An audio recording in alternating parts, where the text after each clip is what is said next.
Bonjour à tous. Alors, c'est un nouvel exercice qu'on a souhaité faire avec Eric, qui consiste à faire des modules de formation de 15 minutes sur un ou deux sujets, qui permet d'avoir une bonne base de données sur le sujet, et ensuite de pouvoir faire un débrief par Skype pour que vous puissiez poser des questions a posteriori de la formation, et qu'on puisse échanger sur les sujets qui auront été abordés. Alors aujourd'hui, je pensais aborder les clauses pénales du mandat de vente et la découverte du mandant. Alors, au sujet des clauses pénales du mandat de vente, vous avez remarqué que dans notre mandat de vente, euh, il y a un article qui est consacré aux clauses pénales qui rappelle les obligations du mandant, qui évidemment lui rappelle que s'il signe un mandat en exclusivité, ben, il s'interdit à vendre à un tiers, ce qui va de soi, ça vous le savez. C'est la première clause pénale. La deuxième, c'est que s'il signe avec un tiers qu'on lui a présenté dans le cadre d'un contrat semi-exclusif, par exemple, eh bien, on peut actionner cette clause pénale. Et puis la dernière, c'est la plus importante, c'est que à partir du moment où il signe un mandat de vente avec une agence immobilière, et qu'on lui présente une offre au prix du mandat, eh bien, il est obligé de suivre l'opération et il ne peut pas se rétracter. Dans le cas où il exercerait son droit de rétractation, dans ce cas-là, il serait redevable à minima des honoraires. Et donc cette clause pénale, elle rappelle à la fois les obligations du mandant, et elle rappelle aussi qu'il est engagé dans la limite financière des honoraires d'agence qui ont été signés dans le cadre du mandat. Donc c'est important de le savoir parce que quand même un mandant est engagé dans un mandat de vente parce que si on lui présente une lettre d'intention d'achat, eh bien, au prix du mandat, eh bien, il est engagé pour continuer la relation et la suivre jusqu'au bon déroulement de l'opération et notamment le compromis ou promesse unilatérale de vente. Voilà. Donc je voulais rappeler ces clauses pénales pour que vous puissiez aussi les expliquer au mandant lors de la signature. Il peut aborder ce sujet-là avec vous. Et puis je voulais vous donner aussi d'autres paramètres à prendre en compte lors de la signature du mandat de vente. La première, c'est que euh, vous ne pouvez pas donner de mandat de vente signé sans numéro de mandat, hein. Il est impératif, avant la signature du mandat, de réserver un numéro de mandat dans Neti, et puis après, vous allez en signature, et si vous avez fait affaire, eh ben, vous mettez le numéro que vous avez réservé à cet effet. Ça, c'est relativement important. Maintenant, je vais partir sur la découverte du mandant. Alors, on avait déjà abordé plusieurs fois la partie identité, régime matrimonial. Je ne vais pas forcément revenir dessus, parce qu'on l'avait déjà vu, et je me tiens aux dispositions si vous voulez savoir plus d'infos sur ce sujet-là. Évidemment, l'identité est quand même primordiale. Euh, il y a une partie où on renseigne la profession du mandant. La profession du mandant, j'attire votre attention sur le fait que si vous avez affaire à des commerçants, artisans, profession libérale, il est intéressant d'aller, a posteriori de la signature du mandat, d'aller vérifier sur le BODAC, à l'adresse indiquée, eh bien, si votre mandant, votre artisan, votre commerçant n'est pas en liquidation judiciaire. Parce qu'il pourrait, en fait, par votre entremise de signature de mandat, organiser son insolvabilité, vendre le bien immobilier en question et en fait pas laisser suffisamment de temps au liquidateur pour pouvoir eh bien, récupérer ce bien qui était en garantie de créance par exemple. Et donc on pourrait vous reprocher d'une certaine complicité liée à l'insolvabilité de votre mandant. Donc j'attire votre attention sur ce sujet-là, c'est anecdotique, mais ça ne vous empêche pas d'avoir une petite lumière qui s'illumine, et quand il y a un artisan ou un commerçant, bah, de regarder sur le BODAC s'il n'est pas en liquidation. Aussi, si vous avez affaire à un mandant qui est mineur, alors là évidemment, oui, le mineur ne peut pas signer, on pourra faire une formation sur les mineurs, à la fois en tant qu'acheteur ou en tant que vendeur. Mais évidemment, sur les mineurs, il ne peut pas signer, il faut que ce soit le juge des tutelles qui puisse contresigner l'offre. ou en tout cas l'adulte qui représente, mais on aura l'occasion de revoir ça. Euh, si vous avez affaire à une personne âgée, et que vous doutez quelle est toutes ses facultés mentales, des fois ça peut arriver, mais rien ne vous empêche de demander à votre mandant un extrait d'acte de naissance qui vous permettra aussi de voir si il n'est pas sous l'effet d'une tutelle ou d'une curatelle. Puisque l'extrait d'acte de naissance donne ce renseignement et donc vous pouvez très bien lui demander. De toute façon, le notaire lui demandera. Donc il n'y a rien qui empêche de demander ce document. Alors, ça c'est pour la partie mandant, donc les informations à collecter. Évidemment, je vous rappelle aussi les informations qui sont à donner, hein, lors de la signature du mandat ou après signature du mandat. Là, c'est en fonction de la relation commerciale que vous avez avec votre mandant. Hein, c'est évidemment le titre de propriété, l'impôt foncier, les éventuelles autorisations de travaux, les servitudes éventuelles. Ces deux paramètres, on va les revoir tout à l'heure. Les diagnostics qui ne sont jamais faits dans leur exhaustivité. Et puis la liste du mobilier vendu avec le bien immobilier. Et puis évidemment, si c'est une copropriété, tous les documents relatifs à la copropriété, et ça on l'avait déjà vu. Alors, je vais revenir sur les deux points qui sont les travaux et les servitudes éventuelles. Et ça, c'est la découverte mandant. Il faut que vous arriviez aussi à établir une relation avec le mandant, en établir une certaine forme de relation, pas forcément que commerciale, mais aussi un peu éducative, dans le sens où vous allez lui demander de pouvoir s'approprier son bien et de comprendre l'histoire de son bien et de la vie du bien. Et notamment, cette vie du bien, elle s'apprécie par l'histoire des travaux qui ont été faits, à la fois dans un appartement comme dans une maison individuelle.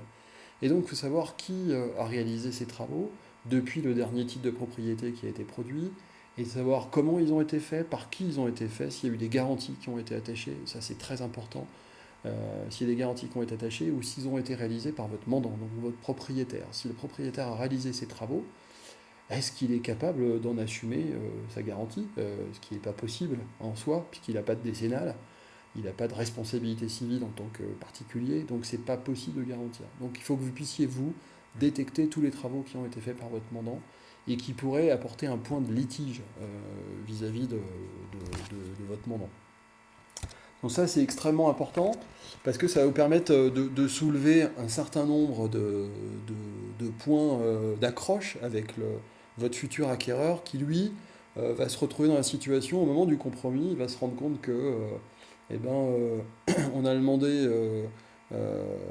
d'apporter des garanties sur le conduit de cheminée qui a été refait et la cheminée qui a été faite, et puis en fait, il s'aperçoit qu'il n'aura aucune garantie sur le conduit de cheminée qui a été refait, parce que c'est le mandant qui l'a fait il y a 6 mois, et il a remis un coup de barbouille dans le salon, et puis en fait, il dit que la cheminée fonctionne très bien. Donc il faut pouvoir détecter tous ces points d'accroche, et puis de pouvoir aussi les expliquer à votre futur acquéreur et lui dire, écoutez, les travaux ont été faits, on peut en tout cas vérifier si ça fonctionne dans l'ensemble, et il n'y aura pas de garantie attachée parce qu'ils ont été faits par le propriétaire actuel. Mais il y a d'autres installations, notamment la plomberie et l'électricité, qui ont été faites par des entreprises agréées avec une décennale. Donc ça, c'est extrêmement important. C'est la partie travaux. Il y a aussi toutes les parties aménagement qui sont liées aux travaux, notamment, je pense, à l'aménagement du grenier qui est passé de grenier à surface non habitable à une surface habitable. Donc ça, c'est extrêmement important de voir avec votre mandant propriétaire actuel si ça a été déclaré en mairie, si les déclarations de travaux ont été faites et qu'au niveau de la taxe foncière, les taxes d'habitation, ça a bien été répliqué et qu'il y a bien l'incidence qui a été enregistrée en mairie, ce qui est assez peu le cas, on le rencontre. Donc ça, c'est un autre point d'accroche qui est redoutable, celui-là, donc il faut absolument le soulever. Et puis ensuite, le dernier point, je voulais voir avec vous, c'était forcément, on en parle souvent, c'est les servitudes. Et les servitudes, il faut que vous puissiez les détecter. Ces servitudes, elles peuvent être liées à une servitude de passage, elles peuvent être liées à une servitude qu'on a donnée à un grand faiseur de réseau, hein, je pense à GRDF par exemple, pour installer, on l'a eu, un réseau de haute tension. Donc il faut que vous puissiez détecter ces servitudes et par exemple, un regard qui est dans une cour intérieure, de savoir si ce regard il s'écoule soit au tout est l'égout, soit dans une fosse septique euh, qui a été déclarée auprès du SPANC. Et par exemple, si ce regard ne s'écoule pas chez le voisin, et que le voisin il avait dit oui il y a 2 ou 3 ans, mais on n'avait pas formalisé quoi que ce soit. Donc là, je vous rappelle, en tant que professionnel de l'immobilier, c'est à vous de découvrir qu'il y a une servitude qui a été non déclarée et qu'il est impératif, en amont de la vente, de régler ce problème de servitude, d'écoulement d'eau usée, par exemple, parce que ça vous évitera qu'au moment du compromis, eh ben, votre futur acquéreur il se rende compte que vous ne lui avez pas soulevé ce point-là, et qu'au final, il a un regard d'eau qui s'écoule chez le voisin et dont il n'en a pas l'autorisation, et que du coup la vente est bloquée. Euh, donc il faut que vous puissiez vous approprier les lieux, l'histoire, le bâtiment, les travaux et ses servitudes. C'est impératif. Sans ce background, vous ne pouvez pas faire visiter le bien et on va dire avoir un discours après commercial auprès de votre acquéreur pour signaler les points positifs du bien, parce que vous y croyez, mais il y a forcément aussi des points négatifs et il les verra autant que vous, et s'il ne les voit pas au moment de la visite, il les verra au moment du compromis. Donc ça ne sert à rien de cacher, il ne faut surtout pas cacher. C'est vous, en tant que professionnel de l'immobilier, de détecter tous les points d'accroche en amont de la vente. Vous êtes payé pour ça. Et vos honoraires sont faits pour justement contrecarrer à tous ces points d'accroche et aller voir en amont, aller vérifier en amont avant d'aller chez le notaire. C'est comme ça que vous justifiez vos honoraires en vous mettant en tant que professionnel de l'immobilier à détecter tous ces points critiques. Donc ça c'est juste impératif. Après, votre mandant, quand vous aurez fait la découverte des lieux, il faudra aussi voir avec lui la liste non exhaustive ou exhaustive, ça dépend de la maturité dans le process de vente dans lequel vous êtes, des biens mobiliers lesquels il souhaite laisser la maison, tous les biens mobiliers attachés à la maison, que ce soit la table basse ou le meuble de salle de bain ou le miroir de salle de bain. Après, c'est en fonction du temps qu'il a à disposer lors de la signature du mandat, mais c'est bien de prendre cette liste, en tout cas de lui demander s'il a réfléchi déjà au mobilier qu'il était prêt à laisser, et lui rappeler qu'au moment de la signature du compromis, on fera une liste exhaustive de tous les biens mobiliers qui seront laissés au futur acquéreur, et on donnera un prix pour que ce bien mobilier soit détaché de l'acte de vente et qu'il ne rentre pas dans les frais notariés de mutation. En lui rappelant aussi que tous les biens mobiliers qui sont attachés à la maison ou à l'appartement et qui sont encastrés sont des biens immobiliers par destination. Je pense à l'électroménager encastré, à la cuisine encastrée. Je pense par exemple à la table de cheminée, hein, le haut de cheminée avec le miroir des fois au-dessus qui peut être, ça peut être un litige par exemple, hein, le grand miroir au-dessus de la cheminée.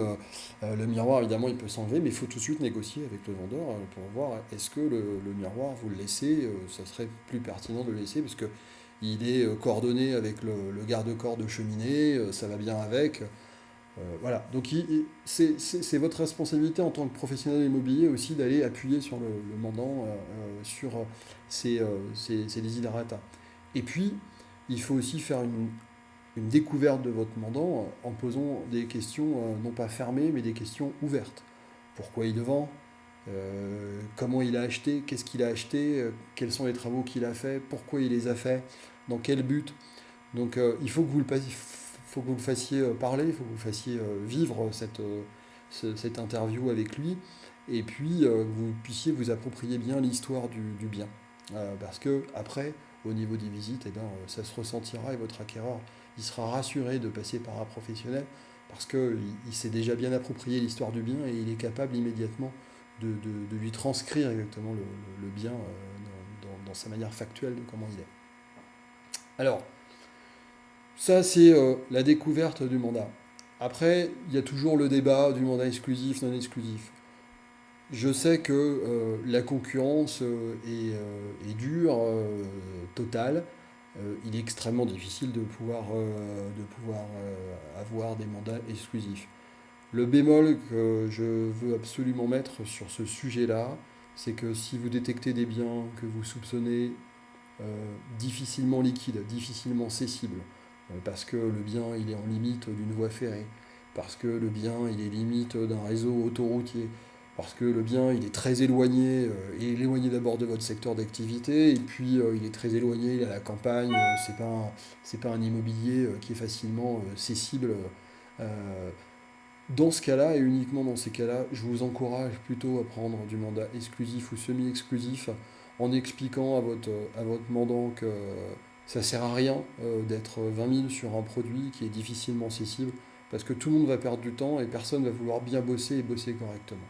Donc s'il veut que l'on bosse correctement, eh ben dans ce cas-là, il est plus pertinent de faire un mandat semi-exclusif ou exclusif, de faire des très belles photos, de communiquer. Je vous rappelle aussi que dans un mandat exclusif ou semi-exclusif, on doit détailler, ce qui n'est pas tout à fait le cas dans Neti, dans le mandat de Neti, on ne nous laisse pas trop cette possibilité-là, mais on peut le rajouter en manuscrit, de donner un plan d'action commercial dans un mandat d'exclusivité en précisant exactement ce que vous allez faire et ce qui va vous détacher d'un mandat, on va dire, ordinaire, non exclusif.